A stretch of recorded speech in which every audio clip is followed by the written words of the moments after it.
자, 우리가 인생을 살면서 좋은 것, 이게 좋다 하는 그 좋은 것도 항상 좋으면 좋은 것을 좋은 것으로 느끼지 못할 때가 있습니다. 좋은 것이 좀 가끔은 안 좋고 그러다가 좋아야 이거 좋은 거구나. 그러나 항상 좋으면 좋은 걸 좋은 것으로 몰라요. 복을 복으로 깨닫지를 못하고 받아들이지 못하는 거예요. 요즘같이 더운 날 에어컨 틀어놓고 1시간, 2시간 지난 다음에는 시원한 걸 시원하다. 그거 없습니다. 그런데 1시간, 3시간 지난 다음에 밖에서 문을 열고 들어온 분은 우와, 시원하다. 그때서야 내가 맞아. 밖에는 지금 더운데 내가 시원한 데 있구나. 새삼스럽게 시원함에 그 감사를 하게 되는 것입니다. 인생의 많은 것들이 그렇습니다. 오늘 여러분에게 정말 좋은 것, 좋게 느껴지는 것이 무엇입니까? 어쩌면 우리는 그것들을 너무나 당연하게 생각해서 좋다, 감사하다, 한 번이라도 더 감사하다, 좋다, 행복을 느끼고 기쁨을 느껴야 하는데 많이 느껴야 할 행복과 감사를 느끼지 못하고 마치 그냥 땅바닥에 버려버리는 것처럼 감사를 버리고 행복을 버리고 그냥 살아갔는지 좀 모르겠습니다. 여러분, 똑같은 환경 속에 이거 좋다, 감사하다 더 많이 느끼고 더 많이 고백하고 더 많이 생각해서 여러분의 삶이 풍성해지기를 주님의 이름으로 축복합니다. 여러분, 그렇다면 지금 여러분에게 당연한 것은 무엇입니까? 뭐가 당연하다고 느낍니까? 어떤 것이 다른 사람은 나를 보고 부러워할지 모르지만 나는 별로 감흥도 없어요. 별로 느낌이 없어요. 이제 익숙해졌어요. 그런 것이 뭘까요? 우리가 부르는 복음성가 중에 은혜라는 찬양이 있습니다. 당연한 걸 아니라 은혜였소. 당연한 것이 아니라 하나님의 은혜였다는 거예요. 근데 그거 아십니까? 우리 믿음의 사람들이 맞아 당연한 게 아니라 하나님의 은혜야. 세상 사람들, 믿음 없는 사람들은 그 당연하다고 그러지만 나는 은혜로 받아들여. 근데 그거 아세요? 우리가 그렇게 고백하고 우리가 그렇게 찬양하지만 반복해서 고백하고 반복해서 찬양하다 보면 어느 순간에 은혜마저 또 당연한 것으로 여긴다는 거예요. 당연한 걸 아니라 은혜였소. 은혜였소. 근데 이것을요 10번 부르고 100번 부르고 고백하다 보면 나중엔 은혜마저도 당연하게 느껴지는 때가 있어요. 이것이 우리의 함정입니다. 하나님이 우리에게 은혜 주신 것은요, 우리는 아무런 받을 자격이 없지만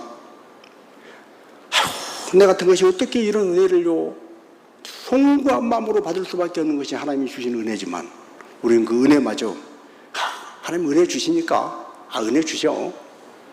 우리는 당연하게 은혜를 당연하게 그렇게 여기고 살 때가 있다는 것입니다.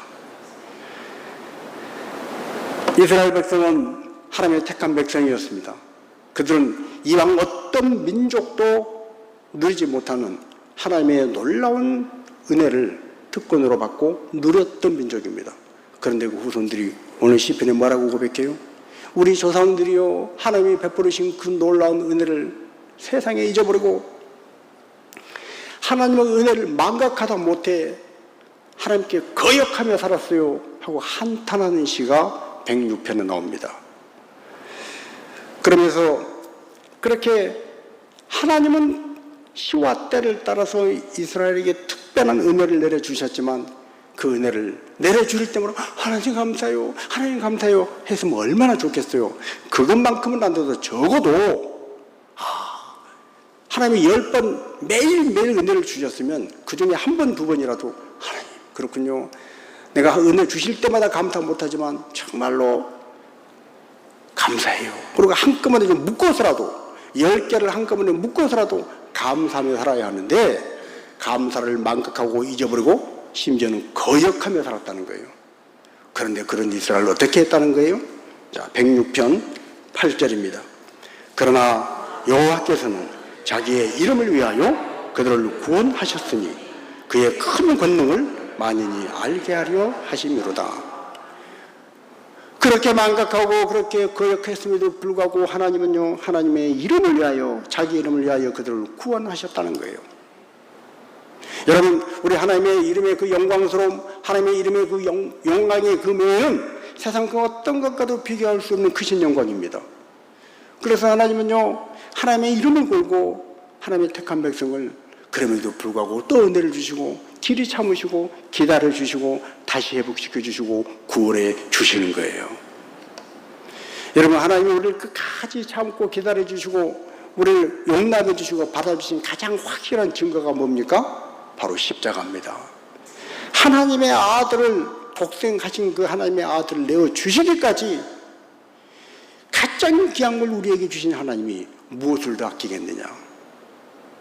그 하나님은 그렇게 우리를 하나님의 이름을 걸고 구원하고 계신 줄로 믿습니다.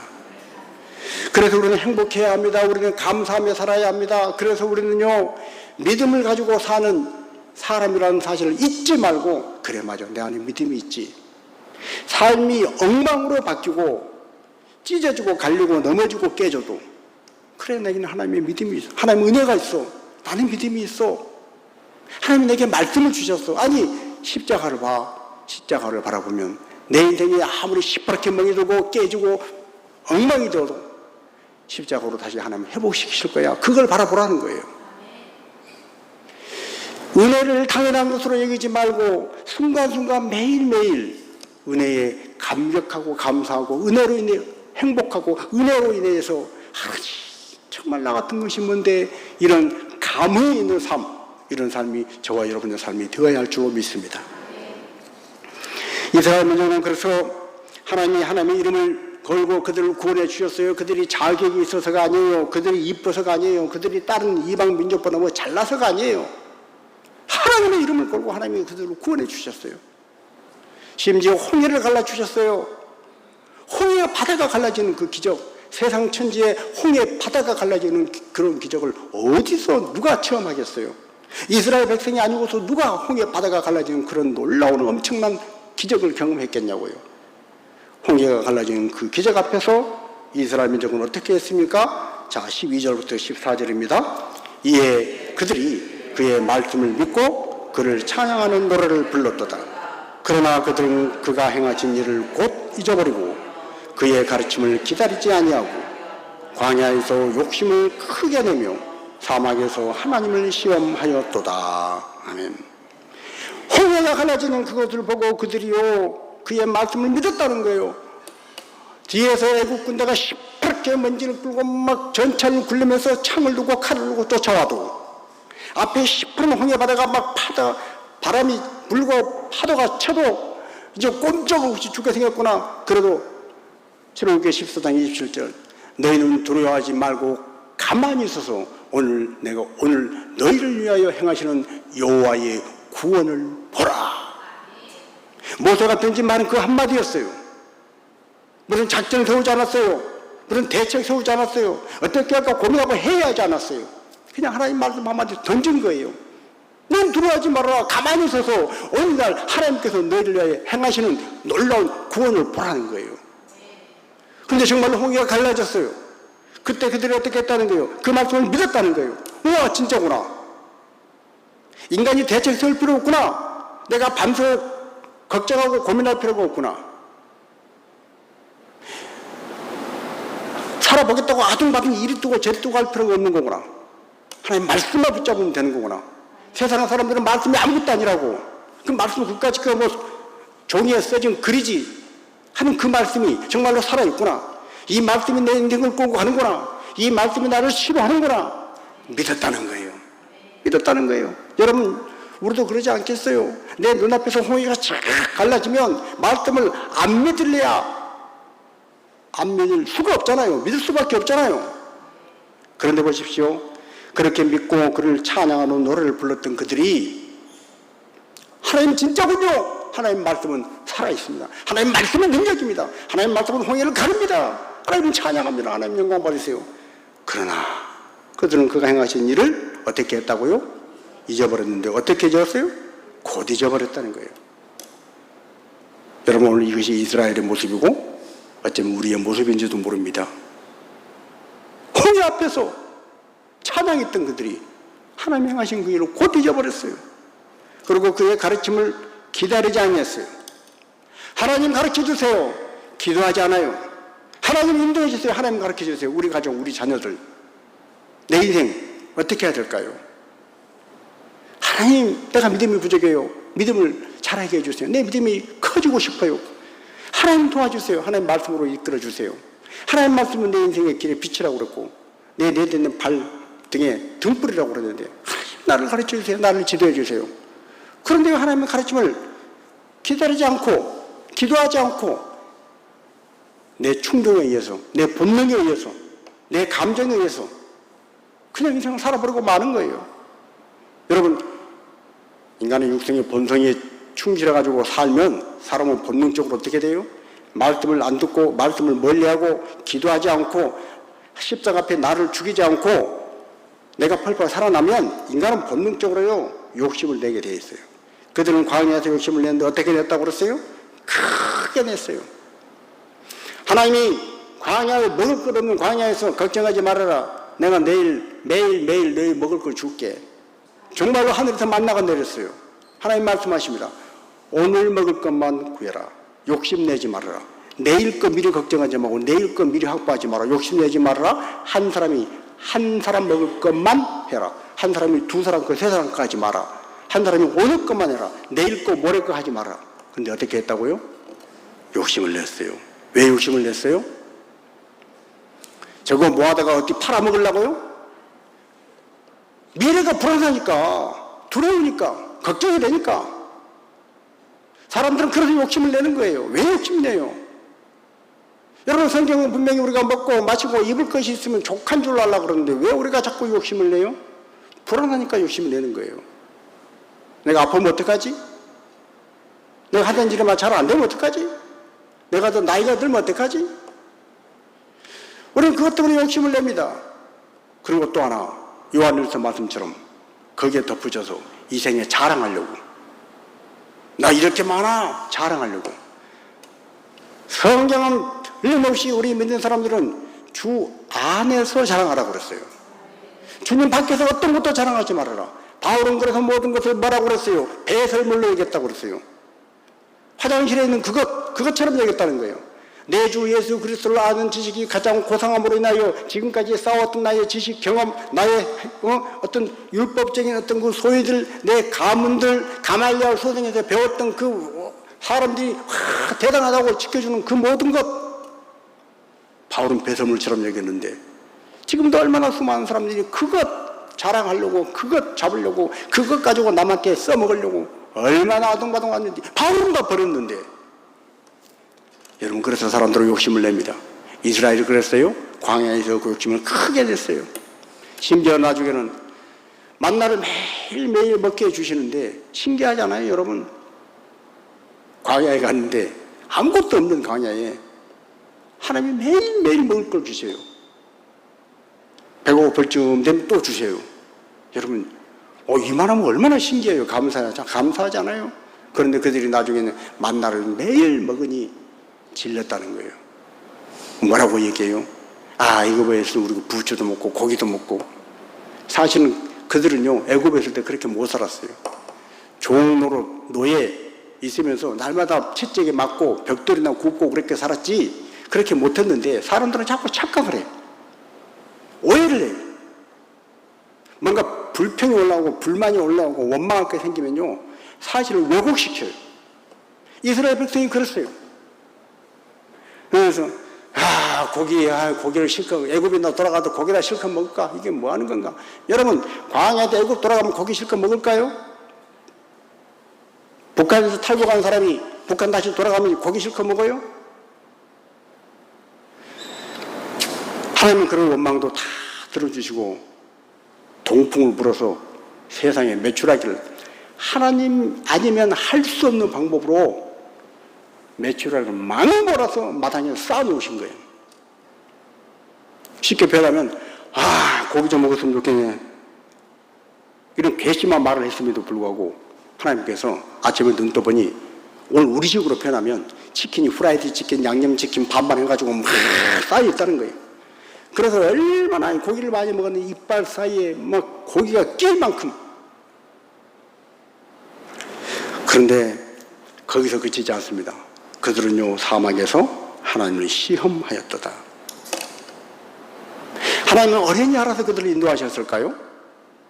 하나님은 어쩌자고 이런 물도 없는 광야로 인도하셨는고? 하나님이 시험했어요. 모세에게 대들었어요. 아론에게 니들 뭐 하는 거냐? 지금 이게 맞냐? 지금 이 길이 뭐냐? 길이 이게 물도 없고. 하나님이 시험했어요. 하나님은 무리바에서 마라에서 반석에서 물이 나게 하고 순물이 단물이 되게 하는 그 기적을 통해서 그 광야에서 물을 실컷 마시게 하셨어요. 하나님의 능력을 시험하고 하나님의 선하심을 의심하고 시험하고, 이것이 이스라엘 백성의 모습이고 오늘 어쩌면 저와 여러분의 모습 아닐까요? 그렇게 이스라엘 백성이 욕심을 부리고 하나님을 시험했던 것처럼 오늘 우리의 삶을 돌아봐야 됩니다. 오늘 나의 관심은 어디에 있는가? 오늘 여러분의 관심은 어디에 있습니까? 어디에 관심이 있습니까? 예를 들어서 주식에 있습니까? 부동산에 있습니까? 아니면 또 뭐가 있을까요? 요즘 좋아하는 거 뭡니까? 무슨 뭐 보석, 뭐 이것저것 어디에 관심이 있습니까? 적어도 성령을 받은 사람은, 하나님의 거룩하신 영을 받은 사람은 썩어지고 없어질 물질 세계가 아닌 영원한 곳에 관심을 두고 하늘의 표들을 향해서 그리스도 예수 안에서 하나님의 부르심의 상을 쫓아가는 줄로 믿습니다. 성령을 받은 사람은요, 물론 세상 끝에 관심을 딱 끊어보고 나는 뭐 아무 상관없어, 먹는 거 뭐 아무거나 먹어도 돼, 뭐 아무거나 입어도 돼, 그런 뜻이 아니고 그것에 집착을 안 한다는 거예요. 적어도 하나님의 영을 받은 사람은요, 성령을 받은 사람은 영적인 것에, 보이지 않는 것에 관심을 가져야 한다는 거예요. 교회에서 단지 목사가 우리 기도합시다, 전도합시다, 성경 읽읍시다. 그러면요, 성령을 받은 사람은, 하나님의 말씀에 들어가 있는 사람은, 믿음이 있는 사람은 반응을 하는 거예요. 민감하게. 1시간 기도하자. 그런데 와, 하루 1시간 기도 어려운데, 다행히 좀 있다가 1시간 기도 어려운 분은요, 기도문을 읽기만 하면 됩니다. 그러니까 아이고 할렐루야. 관심을 가지는 거예요. 관심을. 성경 일독합시다. 일독이 부담스러우면 하루에 한 장만 읽으세요. 예민하게 반응하고 관심을 가지는 거예요. 말씀이 들어와 있는 사람은, 성령이 안에 있는 사람은, 적어도 믿음이 있는 사람은 그렇게 반응한다고요. 그런데 말씀을 들었는데 한쪽 귀로 듣고 한쪽 귀로 흘린 사람은 그런데 예민하게 반응하지 않습니다. 어디에 반응할 거요? 오늘 중심이 뭐요?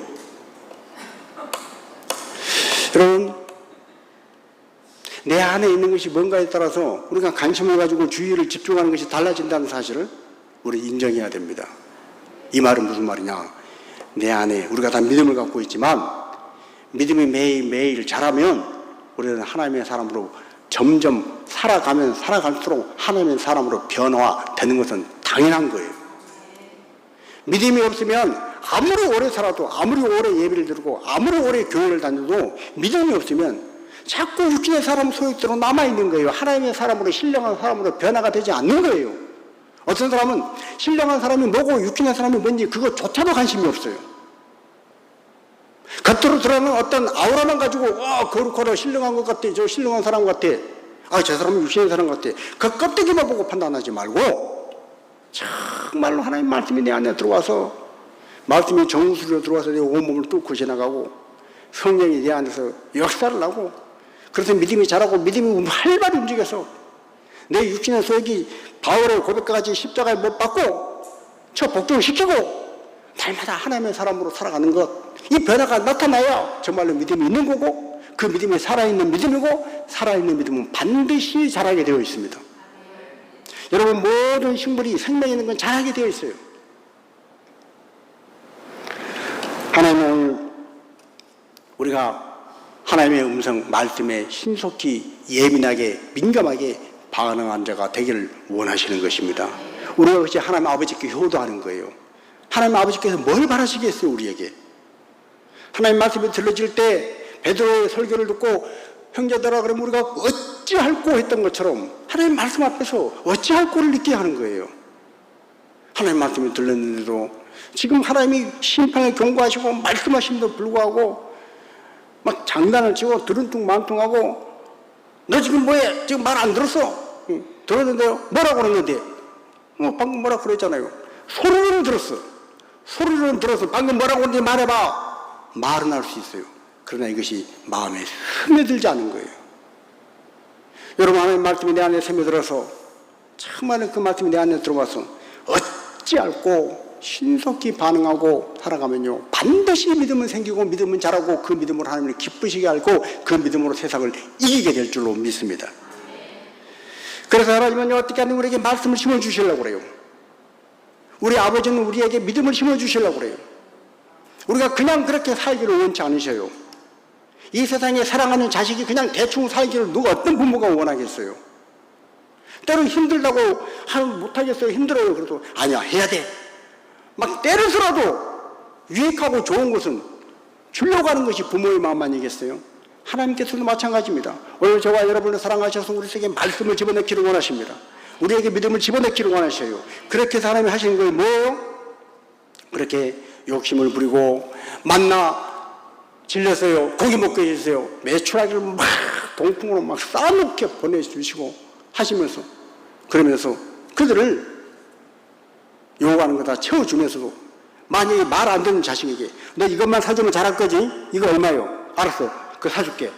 사주면 그 다음부터 공부 열심히 해야 돼.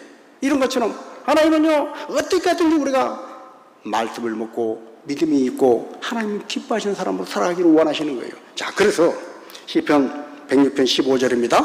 그러므로 여호와께서는 그들이 요구하는 것을 그들에게 주셨을지라도 그들의 영혼은 쇠약하게 하셨도다. 물질적으로 이 땅에서 가지고 그가 때를 쓰니까 그래 알았다 사주면 사줘요. 요구한 것을 그들에게 주긴 줘요. 그러나 그들의 영혼은 어떻게 쇠약해요. 아, 이게 다가 아니구나. 내 인생이 왜 이러지? 돈 이만큼은 내가 벌만큼 벌었는데 이제 이 정도면 건강한데? 이 정도면 우리 집에 문제도 없고 자식들도 잘 되고 있는데 왜 내 인생이 이렇게 텅 비고 공허하고 재미가 없지? 왜 감사가 안 나오지? 여러분, 인생을 살면서 초가상간에 살아도 찬물 한 그릇 마셔도 감사하다, 행복하다, 이 사람이 진짜지. 구중궁궐 막 대여벌에 살아도 이놈의 세상,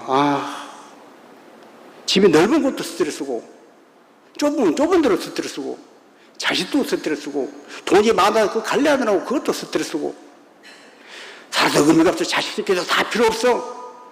돈 내가 그렇게 많이 벌어봐야 다 부질없는 짓이야. 인생이 헛산 것처럼 텅텅 비고 공허하고 영혼이 쇠약하다. 요구하는 것을 그들에게 다 주셨어요. 하나님 주세요. 때를 쓰니까 주셨는데 그들의 영혼만큼은 쇠약하게 하신 이유가 뭐냐? 진정한 만족이 없고 참 평안이 없고 왜 감사와 행복이 없게 하느냐? 야, 그걸로는 니들이 원하는 그걸로 안 돼. 말씀이 들어가야 돼. 하나님 말씀이 들어가야 나를 믿는 믿음이 네 안에 들어가서 믿음이 자라야 돼. 그래야 네 영혼이 쇠약하지 않아. 그래야 네가 행복해. 그래야 네가 감사해. 그래야 네가 제대로 사는 거야. 하나님은 그렇게 우리를 이끌어 가시는 것입니다. 그런데도 많은 사람들은 인생이 공고해요. 지금 날마다 사는 거지 사는 맛이 없어. 감사도 없고 기쁨도 없고 행복도 없어요. 그런데 왜 공고한지, 왜 감사가 없는지, 왜 자꾸 매사에 짜증이 나고, 왜 자꾸 감사가 없고, 왜 자꾸 불평이 나오는지 그것도 몰라.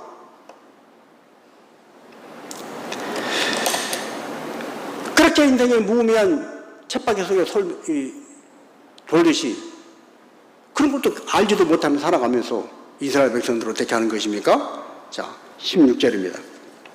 16절부터 18절까지 보십니다. 그들이 진영에서 모세와 여호와의 거룩한 아론을 질투하며 땅이 갈라져 다단과 아비람을 삼키매 아비람이 당을 덮었고 불이 그들의 당에 붙으며 화염이 그들의 악인들을 살렸도다. 인생의 영혼이 세단하고 공고하고 무미하고 공허하고 돈 많이 벌어봐도 뭐 성공해 봐도 운동을 해서 몸이 건강해 봐도 거기서 의미를 못 찾으니까 어디서 의미를 찾아요? 하나님의 사람 모세와 아론을 질투하는 거예요. 하나님이 세우신 거룩한 리더십에 개인이 딴지를 걸어보고 거역해버린 거예요. 뻘소리 뜩대해보고 아론, 모세 가만 보니까 너무 행복해. 모세와 아론 하나님하고 붙어서 너무 거룩해. 와, 날마다 감사하고 날마다 기뻐해. 나는 안 그러는데, 나는 영원히 공부한대. 왜 공부하고 왜 그런 일을, 그 원인을 찾고 그걸 바꾸고 회개하고 돌이켜 하나님께로부터 받아야 할 그 행복과 감사를, 그 만족을 어디서 찾으려고 그래요? 하나님이 세우신 거룩한 리더십 모세와 아론을 질투하는 거예요. 니들이 뭔데? 니들만 하나님 앞에 뭐 계시 받는다고? 니들은 뭐 특별하다고 특별 대접 받으려고 그래? 괜히 당을 짓고 대드는 거예요. 그래서 다단과 아비람은 어떻게 됐다고요? 땅이 갈라져서 땅을 덮어버렸다. 무슨 말이에요? 지진이 나서, 지진 난 속에 산초로 빠져서 지진이 났다가 땅이 다시 갈라졌던 게 덮어졌으니 그야말로 생매장되고 만 거예요. 불이 그들의 땅에 붙었으며 화염이 악인들을 살라 버렸도다. 여러분, 다단과 아비람이 이런 일을 보고도 인생은요, 딱 한 번 보고 두 번 보고 깨닫고 돌이키면 얼마나 좋겠어요. 그런데 그러지 못해. 이스라엘 민족도 마찬가지예요. 아니, 땅이 갈라진 것을 보고 다 모세와 아론에게 대들고 끝빛하면 뻘소리하고 막 딴지 걸고 막 불평하고 원망했던 다단과 아비람이 그 땅 속에 생명장 땅을 눈으로 보고도 이스라엘은 이 뒤에 또 어떤 일을 벌여요? 하나님이 극대노하는 그런 죄를 저지르고 말아요. 모세가 하나님의 계명을 받으려고, 십계명을 받으려고 시내산 올라갔을 때 모세를 기다리지 못하고 그들이 한 행동이 뭡니까? 이 사람 모세가 지금 산에 올라가서 40일이 지났다. 죽었는지 살았는지 알 수가 없다. 우리를 내게부터 끌어낸 하나님이 어딨냐 지금. 만들어내라. 그리고 금송아지를 만들었어요. 하나님이 극대노하시는 거예요. 하나님의 사람 모세가 십계명을 가지고 와서 하나님께 받은 십계명을 집어 던져서 깨뜨려버려요. 너 죽고 나 죽는 거예요. 모세도 하나님께 준 그것을 금송아지 만들고 그 앞에서 뛰어놀고 춤추고 노래하는 그걸 보고 기가 막히니까 하나님이 주신 것을 집어 던져 깨뜨렸다고요. 이것도 해서 안 될 일이에요. 멀쩡히 잘 가고 있던 모세까지 망쳐놓는 거예요. 여러분, 결국 그들은 24절 25절입니다. 그들이 그 기쁨의 땅을 멸시하며 그 말씀을 믿지 아니하고 그들의 장막에서 원망하며 여호와의 음성을 듣지 아니하였도다. 와, 사람이 망가지기 시작하면 이렇게 되는 거예요. 하나님은 애굽에 종되었던 그들을 끄집어내서 젖과 꿀이 흐르는 가나안 땅, 약속의 땅으로 데리고 가십니다. 그러나 원망 불평하고 대드는 바람에 일주일이면 갈 거리를 40년을 돌려요. 그러면 깨달아야 되지 않겠어요? 그 40년 하루 이틀도 아니고 40년 고생하면서 맞아 하나님 주신 젖과 꿀이 흐르는 땅, 가나안 땅, 그 땅을 이해야 될 텐데 오히려 그 기쁨의 땅을 어떻게 했다고요? 멸시했다는 거예요. 얘라 무슨 젖과 꿀이 흐르는 땅 좋아하고 있네. 아이고 약속의 땅이고 뭐고, 에이구 다 필요 없어. 막 감정이 폭발하고 될 대로 내라. 하나님 말씀을 어떻게 했다고요? 믿지 않았다는 거예요. 믿고 순종하면 살려낼 말씀, 믿고 순종하면 치료할 말씀, 믿고 순종하면 하나님께 영광이고 번영에는 기쁨과 행복이 가득 찬 그 말씀을 믿지 않게 되어버렸다. 홍해가 갈라질 때 믿었던 그들이, 그리고 그들의 장막에서 뭐 했다고요? 원망했다는 거예요. 집에 들어가면 장막에서, 집에서 예를 들어 집에 가서 교회에 대해서 불평하고, 목사님이 말이야 불평하고 원망하고, 그러면서 하나님의 음성을 듣지 아니하였도다. 여러분, 이 정도 되면 거의 끝에까지 간 겁니다. 결국 이스라엘은 어떻게 됐어요? 자, 26절 27절 와서 모십니다. 이러므로 그가 그의 손을 들어 그들에게 맹세하기를 그들이 광야에서 엎드러지게 하고 또 그들의 후손을 뭇 백성 중에 엎드러뜨리며 여러 나라로 흩어지게 하리라 하셨도다. 결국요, 아이고 죽겠다 이거 가냐 이거, 길도 안 좋고 먹을 것도 없고 뜨겁고 이게 뭐냐고 이게 지금 마실 물도 없고 조그마한 하나님 마실 물이 없습니다. 물 좀 주세요. 기도하면 어련히 무리와 반석에서 물이 나올 텐데 그걸 못 기다리고 원망하고 불평하고 죽겠다 하니 민수기 14장 27절 말씀처럼 여호와께서 말씀하신 오늘날 너희 말이 내 귀에 들린 대로 내가 너희에게 시행하리라. 죽겠어요. 결국 어떻게 됐어요? 광야에서 다 죽었어요. 출애굽 1세대는 다 죽었어요. 여호수아 갈렙 두 사람 빼놓고 끝까지 우리가 아까 갈렙의 고백 찬양했잖아요. 끝까지 주님만 바라볼 수 있게 갈렙만, 여호수아 갈렙만 약속의 땅 가나안 땅 들어간 거예요. 또 그들 후손은요 가나안 땅을 들어가긴 들어갔어요 이제. 그런데 조상들이 했던 그걸 똑같이 대물림해가지고 악한 습성을, 그 나쁜 습성을 똑같이 하는 거예요. 결국 그들은 어떻게 해요? 여러 나라로 흩어지게 하리라. 아수르가 쳐들어오고 바벨론이 쳐들어오고 애굽이 쳐들어오고 블레셋이 쳐들어오고 모압, 암몬이 연합해서 쳐들어오고 수도 없이 괴롭힘을 당하고 바벨론으로 끌려가서 포로로 끌려가서 몇 년이 있었어요? 포로로 끌려가서 10년, 20년이 아니고 70년을 포로로 잡혔고 이렇게 여러 나라로부터 환난을 나오고 고통을 당할 때 그것이 바로 하나님의 심판이라는 것을 결국 41절입니다. 그들을 이방 나라의 손에 넘기심에 그들을 미워하는 자들이 그들을 다스려주다. 이방 나라, 하나님도 없는 나라, 우상 섬긴 이방, 저것들, 유대인들을, 에이구 저것들은 개나 돼지나 마찬가지야. 우리는 하나님의 선택받은 선민이야. 우리가 이름에도 거룩한 백성이야. 그런데 그렇게 멸시하고 무시했던 이방 나라의 손에 넘겨서 그들을 미워하는 자들이 그들을 다스리게 했더라. 자, 43절입니다. 여호와께서 여러 번 그들을 건지시나 그들은 교묘하게 거역하며 자기 죄악으로 말미암아 낮아짐을 당하였다. 하나님은 그럼에도 불구하고요 사사기 말씀을 보십시오. 하나님 살려주세요. 그러면 하나님의 사사를 보내서 구원해 주십니다. 온니엘, 우스라, 삼손, 단 수많은 이 사사들을 보내서 하나님 죽겠어요. 우리 좀 살려주세요. 그러면 구원해 주시는 거예요. 그렇게 여러 번 건지셨으나 그들은 어떻게 했다고요? 교묘하게 거역한 거예요. 교묘하게 딱 대놓고 하나님 구원해주세요. 그럼 구원해줬는데 대놓고 이제 우리 구원받고 살만하니까 하나님 필요 없어. 바로 대놓고는 못하고 교묘하게 아닌 것처럼 교묘하게 거역하는 거예요.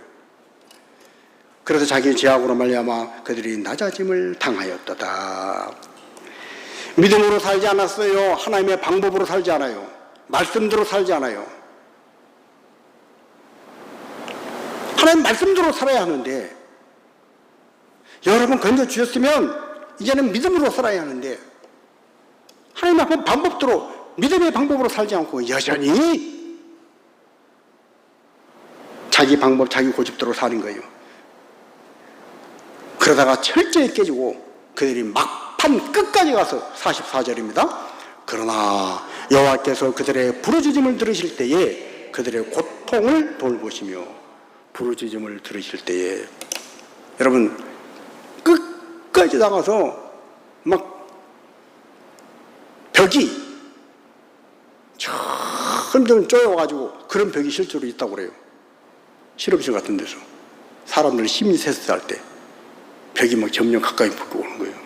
퀴즈 못 맞히면 지붕이 내려오고 나중에 막 가까이 오면 막 숨이 잘 안 쉬어지고 여러분 가짜 생각해 보세요. 벽이 점점 나중에 막 낀 텐데 끝까지 오면 그때는 다른 거 없어요. 1부터 100까지 다른 거 아무것도 안 주고 그냥 100% 하나님만 찾는 거예요. 여러분 죽을 때가 되면 다 하나님만 찾아요. 하나님 찾는 거예요.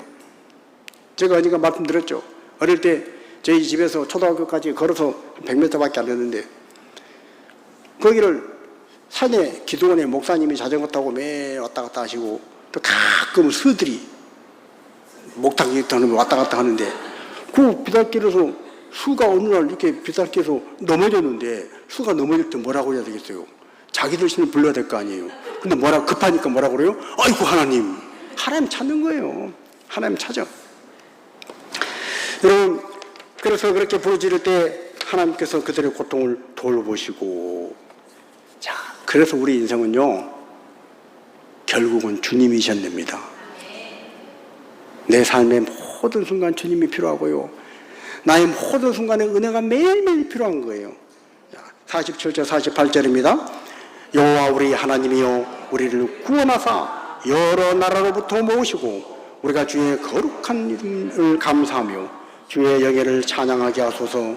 여호와 이스라엘의 하나님을 영원부터 영원까지 찬양할지어다. 모든 백성들아 아멘 할지어다. 할렐루야. 아멘. 그렇게 여러 나라로 침략을 당하고 포로로 잡혀갔지만 부르짖어 기도할 때 하나님 그들을 구원해 주신 거예요. 살려주신 거예요. 회복시켜 주신 거예요. 그래서 시편 106편과 시편 107편은 똑같이 1절에 같은 문맥으로 1절을 시작합니다. 여호와께 감사하라. 그는 선하시며 그 인자하심이 영원함이로다. 아멘. 자, 아까 우리가 읽었던 시편 106편 15절 다시 한번 보십니다. 그러므로 여호와께서는 그들이 요구한 것을 그들에게 주셨을지라도 그들의 영혼은 쇠약하게 하셨도다. 요구한 것은 주셨을지라도 욕심을 크게 낸 그들의 영혼은 쇠약하고 곤고하다. 자, 시편 107편 10절 13절입니다. 사람이 흑암과 사망의 그늘에 앉으며 곤고와 세사들의 매임은 하나님의 말씀을 거역하며 지존자의 뜻을 멸시함이라. 그러므로 그가 고통을 주어 그들의 마음을 겸손하게 하셨으니 그들이 엎드러져도 돕는 자가 없었도다. 이에 그들이 그 환난 중에 여호와께 부르짖음에 그들의 고통에서 구원하시되. 여러분, 원하는 거 다 하나님이 주셨어요. 때렸으니까 하나님 주세요 하도 때렸으니까 그 요구하는 것은 주시지만 그들의 영혼을 쇠약하게 하셔서 사람이 흑암과 사망의 그늘에 앉은 것 같아. 공고해요. 세사들의 매는 삶을 산 것 같아. 왜 그래요? 하나님 말씀을 거역했기 때문이라는 거예요. 지존자의 뜻을 멸시했기 때문이라는 거예요. 하나님은요, 그렇게 해서라도, 그렇게 고통을 줘서라도 그들의 마음을 어떻게 해요? 겸손하게 하셔서 말씀을 받아들이고 믿음을 받아들이고 하나님 방식대로 살도록, 아버지의 뜻대로 아버지의 마음을 가지고 살도록 그렇게 이끌어 가시는 거예요. 그래서 시편을 보면 계속해서 반복되는 구절이 있습니다. 6절에 그 근심 중에 부르짖음에, 13절에 환난 중에 부르짖음에 그들을 고통에서 구원하시고, 19절에 고통 때문에 부르짖음에 그들을 그 고통에서 구원하시고, 19절에도 그 고통 중에 부르짖음에 하나님 그들을 구원하셨다. 이렇게 구원하신 하나님 앞에 15절입니다. 여호와의 인자하심과 인생에 행하신 기적으로 말미암아 그를 찬송할지어다. 아멘. 하나님의 인자하심, 우리 인생에 행하신 그 기적. 여러분, 우리가 육신의 눈으로 안 봐서 그렇지 하나님은 이미 우리 인생에 여러 번 홍해를 갈라주셨어요. 내가 몰라서 그래요. 우리는요, 어떻게 이런 일이, 아이고 다행이다, 아이고 큰일 날 뻔했다. 여러분, 그 순간 홍해가 갈라진 거예요. 우리는 그런 말이나 그를 찬송할지로다 이 고백을 할 수밖에 없습니다. 자, 결국은 주님이셨네. 나를 구원하신 분, 나를 살리신 분 주님이셨다. 그래서 매 순간 은혜가 필요하고 매 순간 주님을 빼고는 우리 삶을 해석할 수가 없어요. 하나님을 빼면 우리 삶을 어떻게 살펴볼 수가 없어요. 하나님 빼면 우리 인생은 아무것도 아니에요. 자, 19절 20절입니다. 107편 19절 20절. 이에 그들이 그들의 고통 때문에 여호와께 그가 그의 말씀을 보내어 그들을 고치시고 위험한 지경에서 건지시는 도다. 아멘. 계속해서 반복해서 나온다 그랬죠. 그들이 그 근심 중에 부르짖음에, 그들이 그 고통 때문에 여호와께 부르짖음에, 그들이 그 환난 중에 부르짖음에 하나님이 그들을 고통에서 구원하시되, 중요한 것이 나옵니다. 말씀을 보내어 그들을 고치셨다. 하나님은요, 하나님의 말씀을 보내서, 말씀은 창세기 1장 말씀과 요한복음 1장 말씀처럼 태초에 하나님이 천지를 창조하시니라. 태초부터 계신 이 말씀이 곧 하나님이시니라. 말씀이 곧 하나님이시니라. 빛이 있으라. 하나님 말씀이 빛을, 해와 달을 만드셨어요. 말씀이 창조의 능력이 있는 거예요. 하나님 말씀은 창조의 능력이 있고, 그래서 말씀이 하나님이세요. 그런데 말씀을 말씀으로만, 하나님이 하나님으로만 하늘 보좌에 계시지 않고 어떻게 했다는 거예요? 부르짖어 기도하는 우리 인생들을 구원하시려고, 우리를 살려주시려고 말씀을 보내셨다는 거예요. 무슨 말이에요? 하나님이 인간이 되셨다는 거예요. 그래서 요한복음 말씀에 뭐라고 그랬어요? 말씀이 육신이 되어 우리 가운데 거하심에.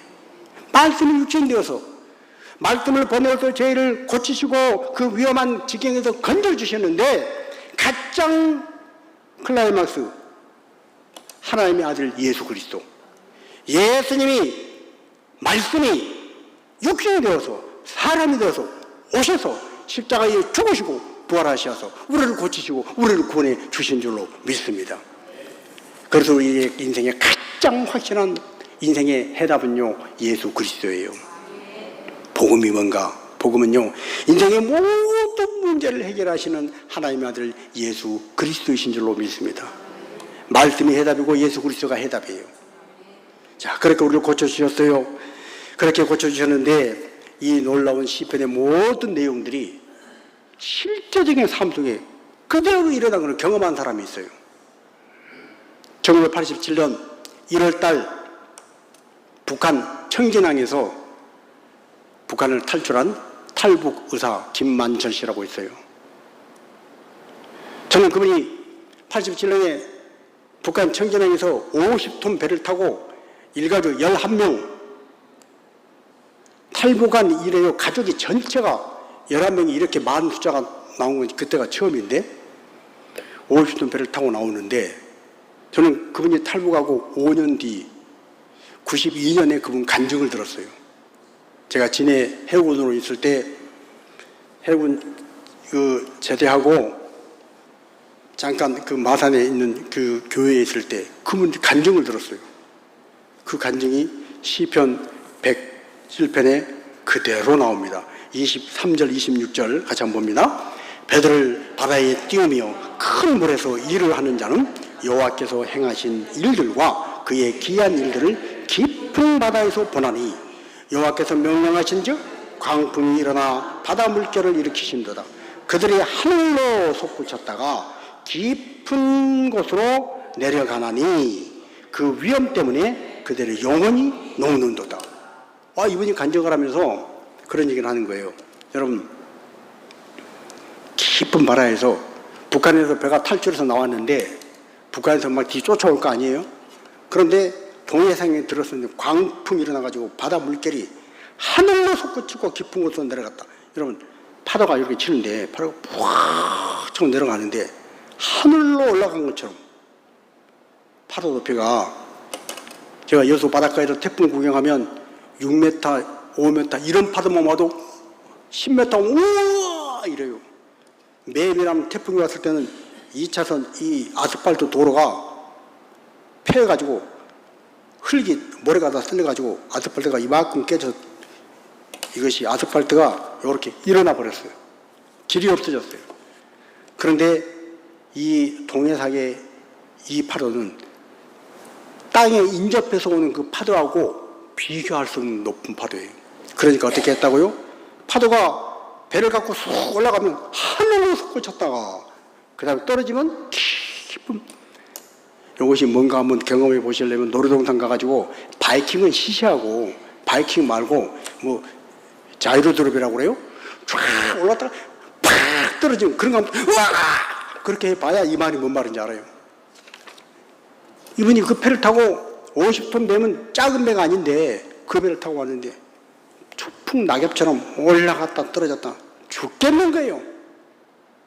그랬는데 이덕에 산 거예요. 군함이 쫓아오는데 배가 저기 있다 그러는데 이렇게 보는데 저기 배가 있네. 쫓아가려고 그러는데 고만 배가 또 없어졌어. 어디 갔지? 안 보여. 그분이 그렇게 간증을 하더라고. 얼마나 올라갔다 내려갔다. 이 배를 여러분 한 번만 올라갔다 내려와도 얼굴이 파랗게 질릴 판인데 연속해서 이러니 다 토하고 막 그들의 영혼이 녹는 거예요. 근데 그들에게 살았다는 거예요. 그들에게 잡히지 않고 살아서 30절 31절입니다. 그들이 평온함으로 말미암아 기뻐하는 중에 여호와께서 그들이 바라는 항구로 인도하시는도다. 여호와의 인자하심과 인생에 행하신 기적으로 말미암아 그를 찬송할지로다. 그분이 나중에, 그때 당시에는 하나님을 모르고 예수님을 모르니까 그냥 아까 그 스가 하나님 그랬던 것처럼 막 이렇게 죽겠으니까 하나님 하나님 나 좀 살려주시라고 막 애떨리 심경으로 기도를 했는데 하나님이 그 기도를 들으시고 자기를 살려주셨다는 거예요. 그리고 와서는 예수님 영접하고 간증하고 다니는 거예요. 교회마다 다니면서. 그분이 지금 86세인가 지금은 어떻게 되나 모르겠지만 하여튼 여러분, 하나님께서 인생에 행하신 기적, 하나님의 그 인자하심을 찬송할 수밖에 없다. 인생에 이런 일을 당하기 전에 우리는 평상시에 하나님을 찬송하고 하나님의 인자하심을 날마다 고백한 자가 되어야 할 줄로 믿습니다. 시편은 오늘 우리에게 말씀합니다. 죽을 것 같아도 광풍이 일고 광풍 때문에 바다 물결이 하늘로 솟구치게 하고 깊은 곳으로 내려가 이제 죽겠구나, 끝난 것 같구나 하지만 광풍 때문에 죽지 않고 잡히지 않고 사는 것처럼 우리 인생에요, 하나님은요 끊임없는 역전을 일으키시고 반전을 일으켜 주시는 거예요. 자, 우리 시편 33편 5절 107편 33절 35절 있습니다. 여호와께서는 강이 변하여 광야가 되게 하시고 샘이 변하여 마른 땅이 되게 하시며 그 주민의 악으로 말미암아 옥토가 변하여 염전이 되게 하시며 또 광야가 변하여 못이 되게 하시며 마른 땅이 변하여 샘물이 되게 하시고. 하나님 이런 분이십니다. 하나님은요 광야가 샘물이 되고요, 샘이 콸콸 나서는 강이 막 도도하게 흘러가는 강이 바짝 말라버린 광야가 되게 하실 수 있는 분 바로 하나님이십니다. 이 역전의 명수, 기적의 반전의 명수이신 하나님 앞에 부르짖는 자, 기도하는 자, 그런 사람만이 인생의 그 수많은 그 변수 속에서도 죽을 것 같지만 죽지 않고 망한 것 같지만 망하지 않고 깨지고 부서진 것 같지만 부서진 그 자리에서도 하나님께 찬양하고 일어서는 자가 될 줄로 믿습니다. 그래서 우리는 이렇게 고백해야 하는 거예요. 43절입니다. 지혜 있는 자들은 이러한 일들을 지켜보고 여호와의 인자하심을 깨달으리로다. 아멘. 여러분, 주님을 빼고선 우리 인생을 설명할 수가 없습니다. 지혜 있는 자로 이러한 인생의 이 변화무쌍한 인생의 수많은 일들을 지켜보고 제발 좀 다른 사람 인생을 보고 내 살아온 지난 인생을 보고 깨닫는 자가 되어서 하나님의 인자하심을 찬송하며 사는 하나님의 사람들이 되시기를 주님의 이름으로 축복합니다.